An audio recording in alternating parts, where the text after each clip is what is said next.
Γεια σας, καλώς ήρθατε στο κανάλι μου. Πόσες φορές νοικοκυρές και νοικοκύριδες έχετε πελαγώσει και δεν ξέρετε τι να ταΐσετε τα πιτσιρίκια σας το βράδυ ή το πρωί? Έτσι, ένα φαγητό που μπορούν να το φάνε και να μην μπουνε. Λοιπόν, αυτή η συνταγή που θα σας δείξω σήμερα θα την ελατρέψουν, πιστέψτε με, και έχει όλο βιταμίνες. Μην ξεχνάτε να κάνετε κοινοποίηση στα βίντεο μου, να κάνετε γραφούλα στο κανάλι μου. Οτιδήποτε χρειάζεται μπορείτε να έρθετε στην ομάδα μας Μαγειρικές Απολαύσεις στο Facebook. Γράψτε μου ένα σχόλιο από πού με βλέπετε και τώρα πάμε να σας δείξω την εκτέλεση και τα υλικά. Εδώ έχω 70 γραμμάρια χυμό ντομάτας. Έτσι, θα βάλουμε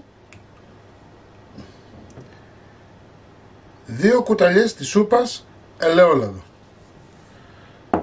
λίγο αλάτι, λίγο πιπέρι και αν θέλετε λίγο γλυκάνισο. Του δίνει ωραία γεύση και φεύγει αυτή η δυνατή γεύση που έχει την ντομάτα. Σε όσους δεν αρέσει είναι προαιρετικό, δεν το βάζετε.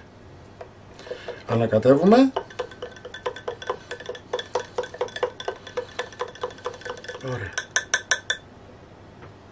Το αφήνουμε στην άκρη. Σε ένα μπολ θα σπάσουμε 3 αυγά.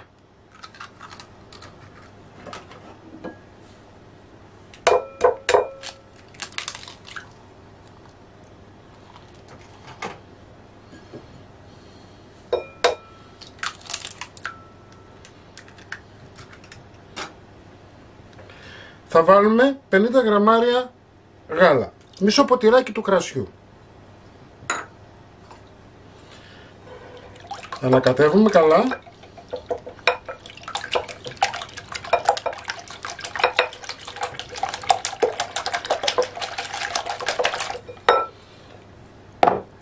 Και είμαστε έτοιμοι, πάμε να στήσουμε.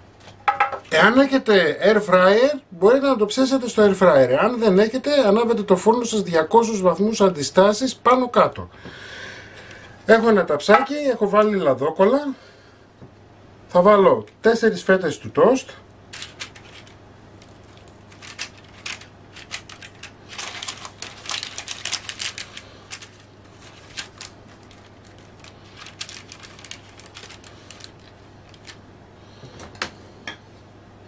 Θα βάλουμε σάλτσα.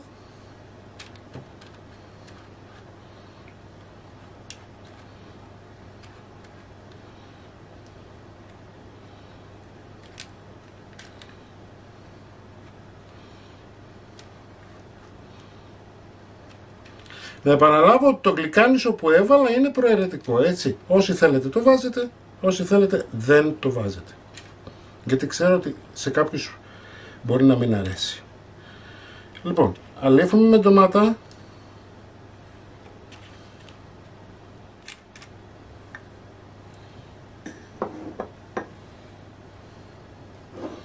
Θα βάλουμε τυρί.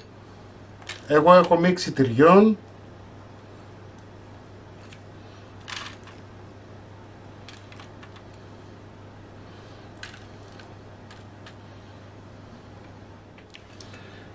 Θα βάλουμε ζαμπόνι ή γαλοπούλα, έτσι, ό,τι θέλετε εσείς.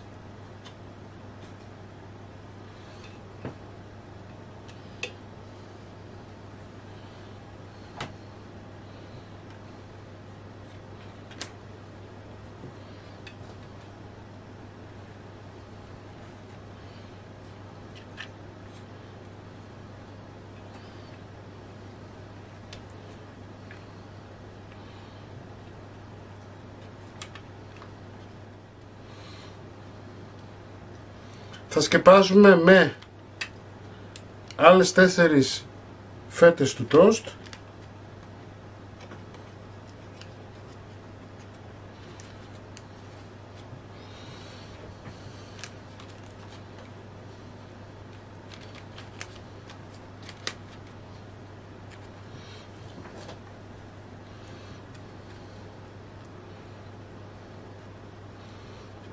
Αλέφι με ντομάτα.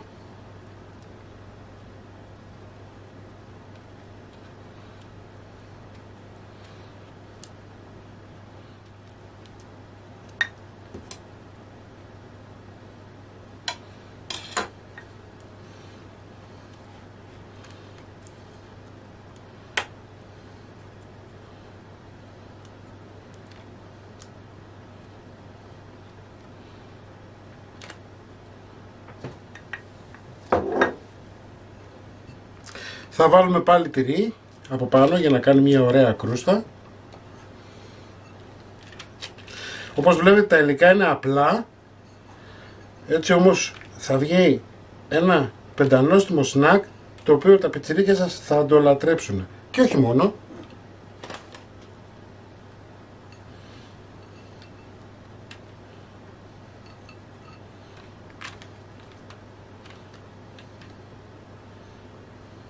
Ωραία. Χτυπάμε τα αυγά με το γάλα.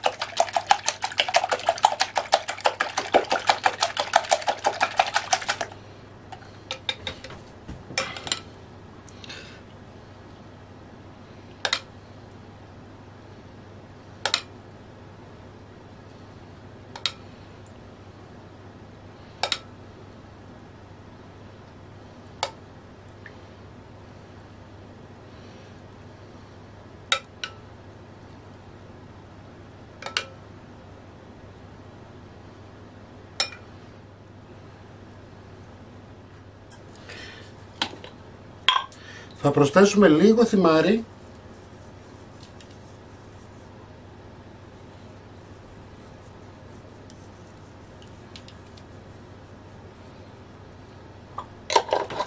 Πάμε για φούρνισμα 200 βαθμούς αντιστάσεις πάνω κάτω μέχρι να πάρουν ένα ωραίο χρώμα. Έτσι, 25 λεπτά μετά το σνακ είναι έτοιμο, όπως σας είπα. Μπορείτε να τα αφήσετε να κρυώσει για 5 λεπτά ούτως ώστε να σταθεί, να μην σας ανοίξει. Έτσι, το βγάζετε, το κόβετε και καταναλώνετε. Μην ξεχνάτε να κάνετε κοινοποίησεις στα βίντεο μου, να κάνετε γραφούλα στο κανάλι μου. Οτιδήποτε χρειάζεται μπορείτε να δείτε στην ομάδα μας μαγειρικές απολαύσεις στο Facebook. Και εμείς θα τα ξαναπούμε πάλι με ένα επόμενο βίντεο. Γεια και χαρά σας!